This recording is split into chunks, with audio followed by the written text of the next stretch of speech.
कृष्ण कृष्ण कृष्ण कृष्ण कृष्ण कृष्ण कृष्ण कृष्ण। इस नाम की इतनी महिमा है कि बस एक बार ये नाम याद कर लो, दुख कितना भी भारी हो पल भर में भाग जाता है। आज जो प्रसंग आपको सुनाने जा रहा हूं, ये प्रसंग आंखें बंद करके सुनिएगा। बड़ा ही अद्भुत प्रसंग है। साक्षात भगवान श्री कृष्ण के दर्शन हो जाएंगे आपको उनकी अनुभूति हो जाएगी। ध्यान से सुनिएगा, मन लगा के सुनिएगा। हरे कृष्ण दोस्तों, मैं हूं अनुज शर्मा। करौली में काले खां रहते थे। काले खां का काम था मदन मोहन के मंदिर के बाहर झाड़ू लगाना। झाड़ू इसलिए लगाते थे क्योंकि यही उनकी रोजी रोटी थी। तो झाड़ू लगाते थे और झाड़ू लगाते लगाते कभी कभार एक झलक मिल जाती थी मदन मोहन की। धीरे धीरे मन लगने लगा, मदन मोहन को देखने का मन करने लगा। हमारे ठाकुर हैं ही ऐसे, जो देखता है बस देखता रह जाता है। तो काले खां खड़े हो जाते, देखने लग जाते। जब भी थोड़ी सी भीड़ हटती तो देखते मदन मोहन को। उनका नाम ही मोहन है, मन को मोह लेते हैं वो। अब ये रोज का काम हो गया था। झाड़ू लगाते, भीड़ थोड़ी सी हटती और देखते मदन मोहन को। मदन मोहन मन में रहने लगे थे। अब हुआ यूं कि सुबह की मंगल आरती से लेकर के संध्या आरती तक वहीं इंतजार करने लगे।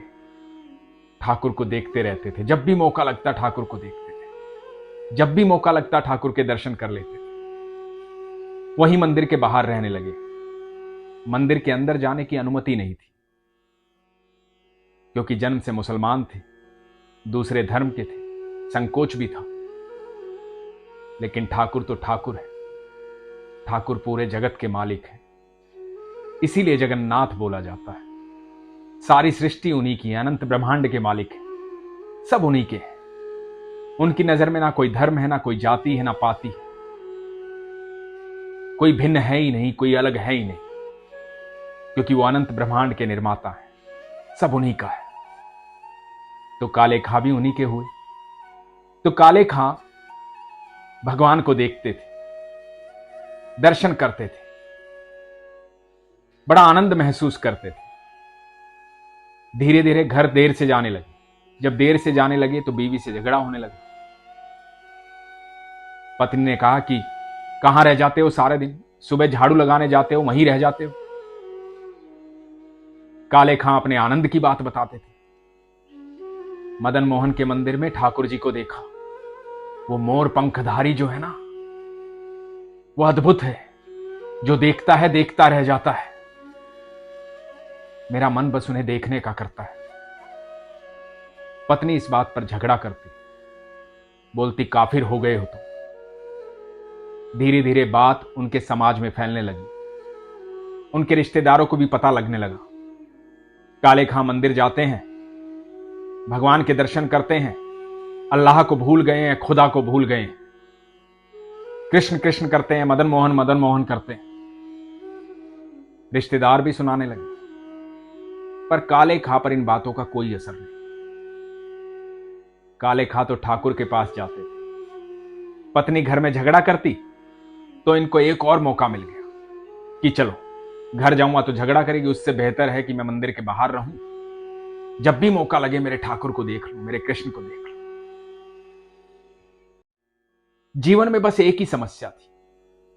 समस्या ये थी कि काले खां की कोई संतान नहीं थी। तो पत्नी कहती कि अब संतान होगी भी नहीं, तुम तो काफिर हो गए हो, हिंदुओं के मंदिर में जाते हो, अल्लाह को भूल गए हो, हमारे ईश्वर को भूल गए हो। कहां से होगी संतान, कहां से मिलेगा सुख? अब कोई सुख नहीं मिलेगा। काले खां मुस्कुरा दिए, बोले कोई बात नहीं, अब जो देगा मेरा मदन मोहन देगा, जो देगा मेरा ठाकुर देगा। इस दुनिया में जो कुछ भी होता है बस उसकी इच्छा से होता है। उसकी इच्छा होगी तो संतान भी हो जाएगी। और काले खां अगले दिन जब दर्शन कर रहे थे मदन मोहन के, जैसे ही भीड़ हटी, ठाकुर जी को देखा और ठाकुर जी को बोले, हे मदन मोहन, मेरे घर में झगड़ा होता है कि मेरी संतान नहीं। झगड़ा इस बात पर भी होता है कि मैं तुम्हारे पास चला आता हूं, जब घर जाता हूं तो कलह होता है, शांति नहीं बैठते ये लोग, शिकायत करते रहते हैं कि मैं हिंदू हो गया हूं, काफिर हो गया हूं, तेरे पास आता हूं, मेरे लिए ना सही लेकिन घर में शांति के लिए, इनकी इच्छा के लिए एक संतान दे दे। काले खां ने ठाकुर जी से एक संतान मांगी, कहा कि परिवार वाले शांत हो जाएंगे, रिश्तेदार मुझे सुनाएंगे नहीं, इसलिए एक संतान दे दे। और ईश्वर तो ईश्वर है, अनंत ब्रह्मांड में वो कुछ भी कर सकते हैं, जो हम कल्पना भी नहीं कर सकते वो भी वो कर सकते हैं, क्योंकि वो परमेश्वर है। 1 महीने बाद काले खां की पत्नी प्रेग्नेंट हुई। अब काले खां ने कहा कि देखा, मैंने कहा था ना, मेरे मदन मोहन की जो इच्छा होगी वही होगा। तो रिश्तेदार कहने लगे कि ऐसा कुछ नहीं है, यह अल्लाह की देन है, ऊपर वाले की देन है, तुम्हारे मदन मोहन ने कुछ नहीं किया है। तो काले खां मुस्कुरा दिए, कोई बात नहीं, तुम्हारी इच्छा थी संतान होगी तो संतान हो जाएगी। मेरी नजर में तो ये मेरे मदन मोहन की कृपा है। और काले खां के यहां एक बेटे ने जन्म लिया। काले खां प्रतिदिन वैसे ही मंदिर जाते, झाड़ू लगाते, भगवान के दर्शन करते, भगवान से अपनी मन की बातें कहते, दर्शन में इतना मन लग जाता, सारा दिन वहीं बिता देते। कोई कुछ कहता तो मुस्कुरा देते, कोई गुस्सा करता तो मुस्कुरा देते, बस भजन करते, दर्शन करते, यही थी दिनचर्या। धीरे धीरे समय बीतने लगा। बेटा 8 साल का हो गया। बेटे के भीतर वही संस्कार थे काले खां वाले। वो भी जन्माष्टमी मनाता, दही हांडी करता, भगवान कृष्ण के भजन करता, मदन मोहन के दर्शन करता, भगवान को जानता था। और काले खां ये जानते थे कि ये और कोई नहीं, ये मेरे मदन मोहन की कृपा है, ये मेरा मोहन ही है। काले खां मदन मोहन का आशीर्वाद उसे मानते थे। एक दिन हुआ यूं, जब बेटा 8 साल का हुआ तो अपने मित्रों के साथ नदी पर खेलने गया और वहां एक सांप ने उसे डस लिया। काले खां उस समय ठाकुर जी के दर्शन कर रहे थे, भगवान से बातें कर रहे थे। पत्नी को पता लगा, पत्नी चिल्लाती हुई मंदिर पहुंची। भगवान की श्रृंगार आरती चल रही थी, काले खां भगवान को देख रहे थे। पत्नी ने चिल्लाते चिल्लाते कहा कि बेटे को सांप ने डस लिया है, चलो यहां से, क्या कर रहे हो, यहां चलो यहां से। लेकिन काले खां ने ध्यान ही नहीं दिया। काले खां की आंखें तो सिर्फ मदन मोहन को देख रही थी। जब आप ठाकुर जी को देखते हैं तो देखते रह जाते हैं, बाकी कुछ दिखाई नहीं देता है। ये पूरा संसार दिखाई नहीं देता है। जो ठाकुर को देख लेता है उसे कुछ देखने की आवश्यकता भी नहीं होती है। काले खां भी कुछ नहीं देख रहे थे, बस ठाकुर को देख रहे थे, मदन मोहन को देख रहे थे। पत्नी बहुत गुस्सा हुई, गुस्से में बोली कि यदि मेरे बेटे को कुछ हो गया ना तो तुम्हें भी देख लूंगी और तुम्हारे मदन मोहन को भी देख लूंगी, किसी को भी नहीं छोड़ूंगी। जल्दी से झाड़ फूक वाले को लेकर पहुंचो। और बड़बड़ाती हुई पत्नी चली गई। काले खां मदन मोहन को देखते हुए बोले कि मैं जानता हूं प्रभु, ये तेरी लीला है, सब कुछ तो तेरा दिया हुआ है, ये पुत्र भी तो तेरा दिया हुआ है, तेरी लीलाएं अद्भुत हैं। तू जानबूझकर मुझे कष्ट देता है, जब तू कष्ट देता है तो मैं तुझसे बातें करता हूं, और जब भी कष्ट आता है मुझे तो खुशी होती है, क्योंकि मुझे मौका मिलता है तुझसे बात करने का। मैं अब भी जानता हूं कि तू सब सही कर देगा। ये कह के काले खां नदी पर पहुंचे। जब नदी पर पहुंचे तो पत्नी चिल्लाई कि झाड़ फूक वाला कहां है। काले खां को कहां ध्यान रहता था। वो तो जानते थे कि मेरा तो जो कुछ है मदन मोहन। बोले कि भूल गया। पत्नी ने कहा कि बुला कर लाओ। एक झाड़ फूक वाला आया। उसने देखा, बच्चे के शरीर को छुआ। बच्चे का पूरा शरीर नीला पड़ गया था। झाड़ फूक वाले ने कहा कि बच्चे में जान ही नहीं है, बच्चे की मृत्यु हो गई है। पत्नी जोर जोर से चिल्लाने लगी। काले खां एकदम शांत खड़े थे। जिसका ईश्वर पर भरोसा होता है, उसके जीवन में कितना भी बड़ा तूफान आए, उसकी शांति कोई भंग नहीं कर सकता, क्योंकि उसका विश्वास प्रगाढ़ होता है। और जब विश्वास प्रगाढ़ होता है तो कोई शंका नहीं होती है। इसलिए स्थिरता बनी रहती है, क्योंकि स्थिरता ईश्वर में होती है। पत्नी जोर से चिल्लाने लगी।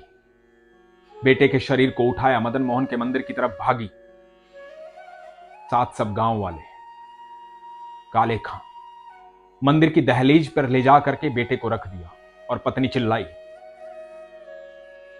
कि तूने दिया था ना इसे। ये काले हमेशा कहता है कि तूने दिया था इसे। मेरा बच्चा मर गया है, तो कुछ है तो जिंदा कर इसे। और यदि मेरा बेटा मुझे वापस नहीं मिला तो काले खां को भी मारूंगी और तुझे भी मारूंगी और खुद भी मर जाऊंगी तेरी दहलीज पर।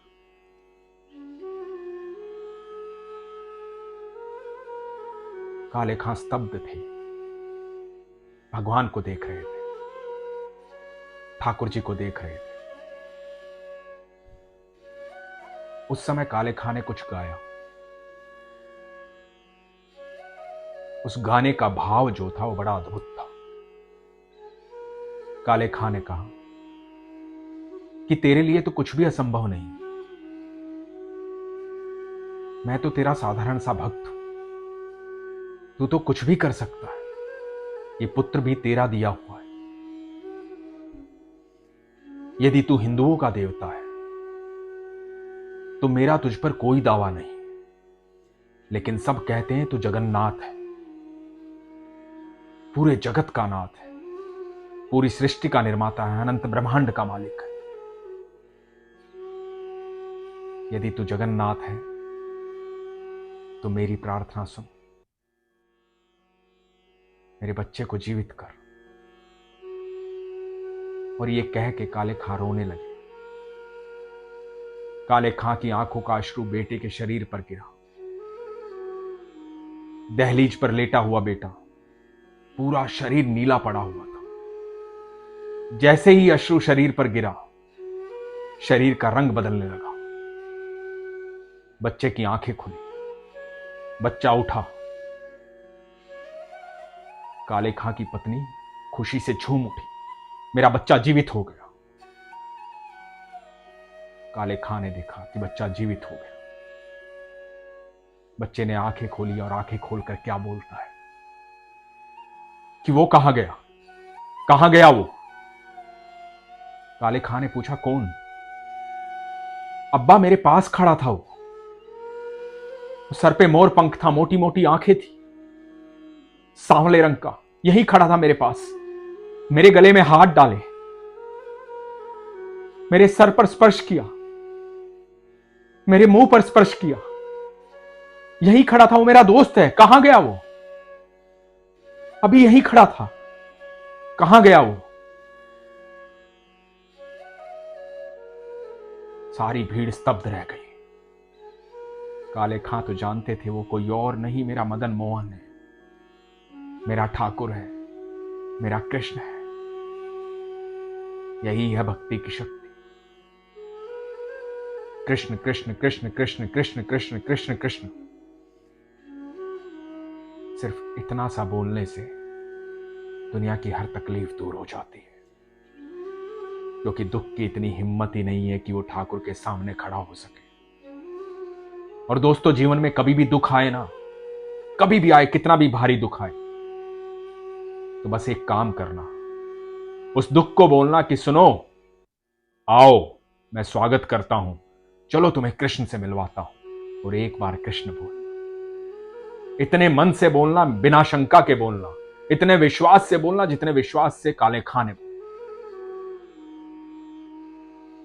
आप देखना, आपका ठाकुर पल भर में आपके साथ होगा। वो जगत का मालिक है, बेहद प्रेम करता है। शंका मत कीजिए, विश्वास कीजिए। जो लोग ये कहते हैं ना कि मैं इतनी पूजा करता हूं, इतनी प्रार्थना करता हूं, वो सुनता नहीं है, यही शंका है। जो लोग कहते हैं ना मैं इतने दिन से मांग रहा हूं, वो देता नहीं, यही शंका है। क्या लाए थे यहां पर जो खो गया है? क्या रह गया तुम्हारा यहां पर? क्या है तुम्हारा? कुछ भी नहीं है। कोई तुम्हारा था, तुम्हारा है और तुम्हारा रहेगा, तो वो है कृष्ण। इसलिए हमेशा कहता हूं, अपने विश्वास को मजबूत रखिए, अपना ख्याल रखिए। हरे कृष्ण।